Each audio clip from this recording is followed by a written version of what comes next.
Welcome back to Business and Politics. We're talking to Ms. Marian Pastrana of Fastgas. I want to talk about tourism because that's been in the news lately. You know, the Department of Tourism recently launched this new campaign, the tourism roadmap, right? Yes. I would think that shipping, ferries would play a big part because you're the best way to connect all of the islands, and we are, you know, we keep saying it, our maritime nation, right? Yes, yes. What can be done? What are you in touch with the Department of Tourism, or maybe what would you like the Department of Tourism to know that's available from your association?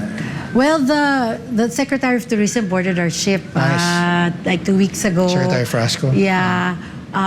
Because of course she's a very hardworking secretary. She's familiar because she's from Cebu, right? Yes, yes, and we have 2 boats there, no, connecting Cebu to Bacolod and Cebu to Bohol. So they see the significance of this moving bridges or this fast cats. So there's so many beautiful islands, diba? So if we just go to one island, there are many options. You can drive all the way from Manila along the nautical highway to see the Philippines. It has its own value because then you stop in different islands, you eat in different restaurants, and you know, see different views.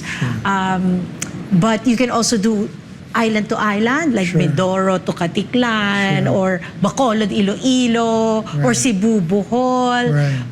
Because we have so many beautiful islands talaga to explore and to experience. And yeah, I guess, can I invite your viewers to please try the RoRo network and see for yourself how beautiful our islands are and how convenient it is right now to see the islands. What are the biggest misconceptions about, you know, for people who may not have traveled by ferry, what are the biggest misconceptions about traveling by sea?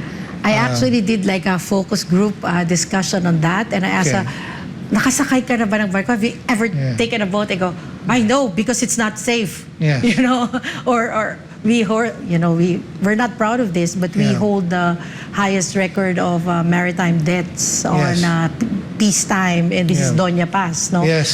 So yeah, people have the notion that it's not safe.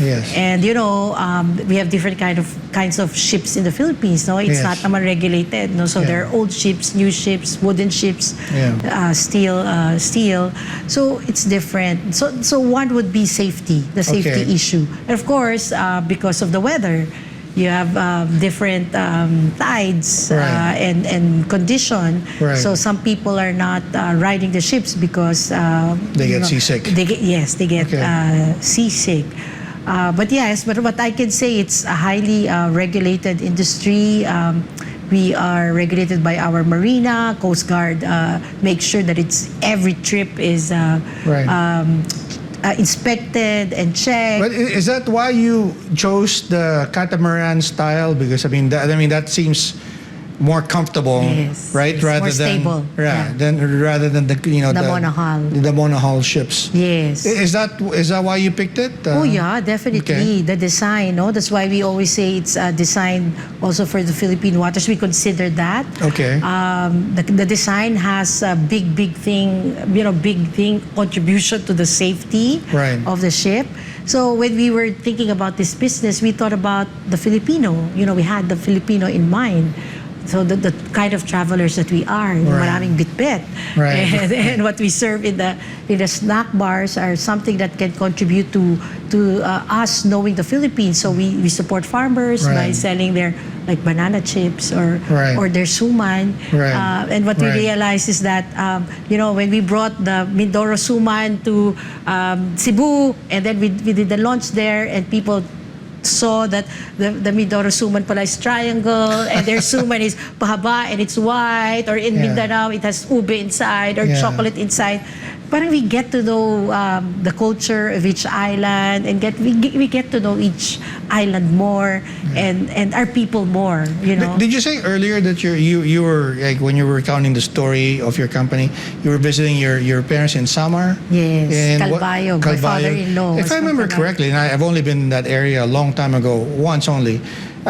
Very scenic coastline. Lots of cliff formations that you would see in Vietnam or San Francisco, that area. Yes. But are there, is that another advantage of maybe traveling by ferry? Because it's pretty difficult to access those areas by air, of course. That's true. There are conveniences, faster, but there are scenes that you miss when you're 30,000 feet in the air, right? Yeah, exactly. I think now with social media, YouTube, you can actually get to know about the island, the destination you're going to, with just watching what's available online. Right. But of course, it will help if our Department of Tourism will work hard in having videos and campaigns or the places to see in the islands. And then, of course, we support them by showing it inside our ships, in our videos. But it's collaboration. I think the industry and the government can work together and with other stakeholders for the betterment of our tourism and country. Sure. So win-win if we make that happen. Are you looking? I know you're looking at 60 ships. Are you? I mean, and we were saying that's not even enough for the Philippine demand, right? But are you somehow maybe looking at the possibility later on maybe serving like Malaysia, Indonesia, which are close by? Is that because I understand there's a lot of ferry, but they use bangka, right? Yes. To go back and forth in those areas. Is that something that you're looking at? And what would make you pursue that faster? We actually want to connect Palawan to Malaysia. Okay. So Balabak to Sabah. Okay.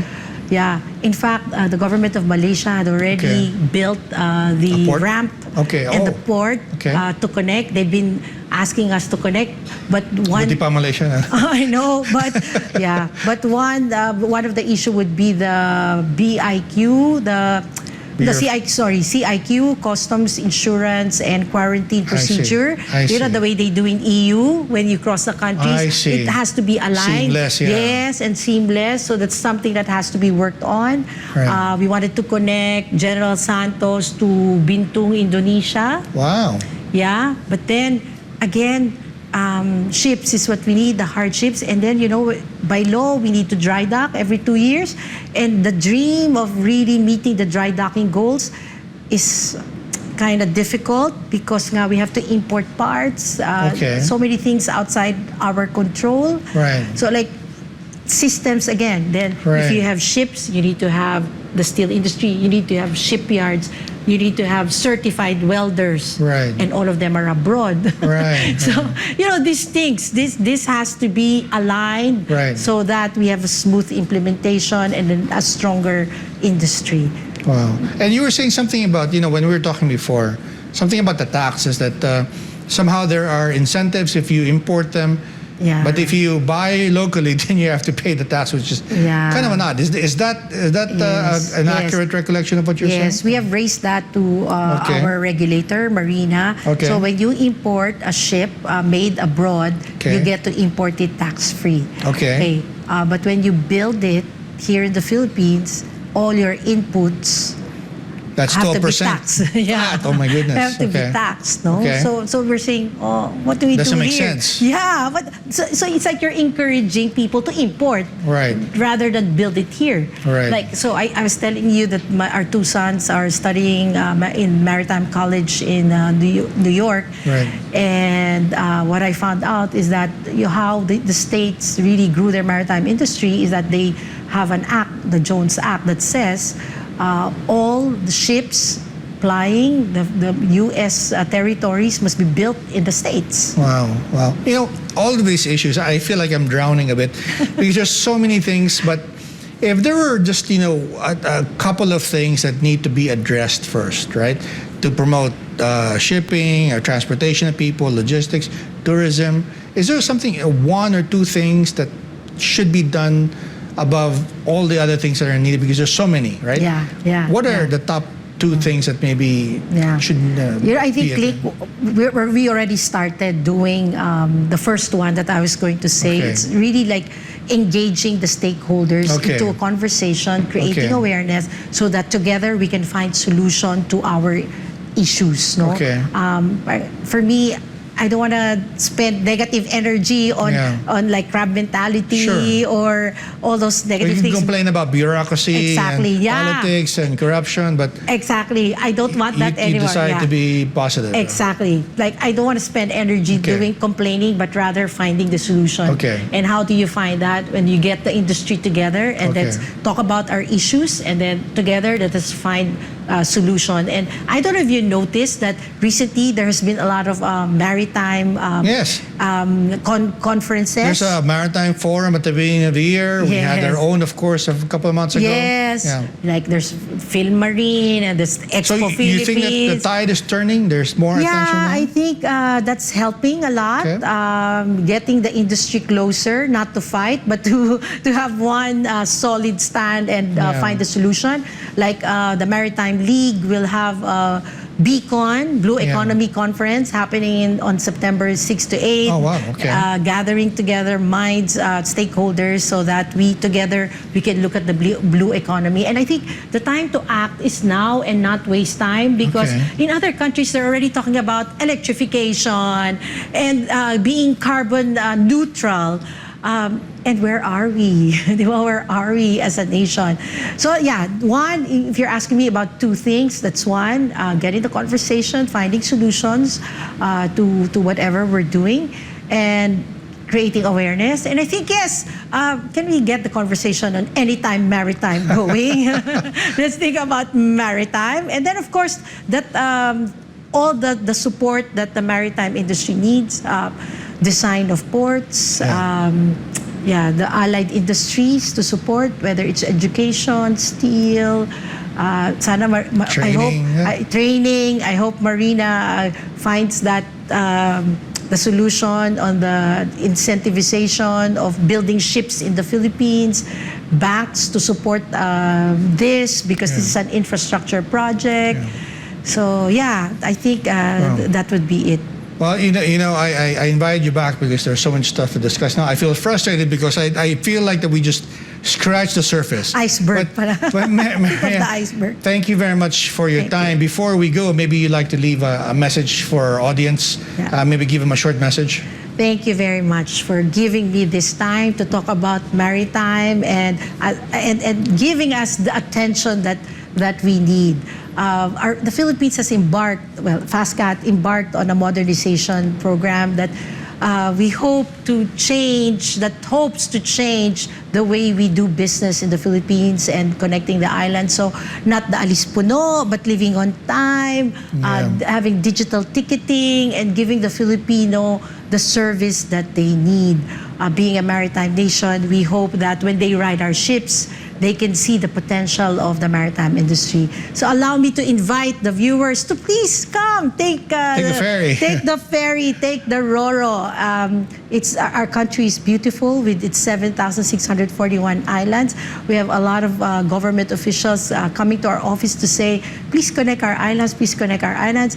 We want to do that, and the way we can do that is if we have more support from the different industries that will make our industry stronger.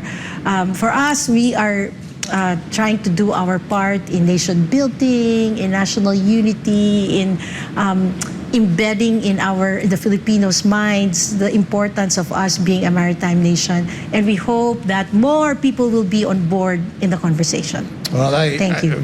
Joanne, thank you again. Thank you. Okay. Thank you. I'd like to thank our viewers watching this program and those watching this on the replay. I'd like to thank Pastor Apollo Kibuloy for making this program possible. This has been Business and Politics. I'm Dante Klinkang, and I will see you next week.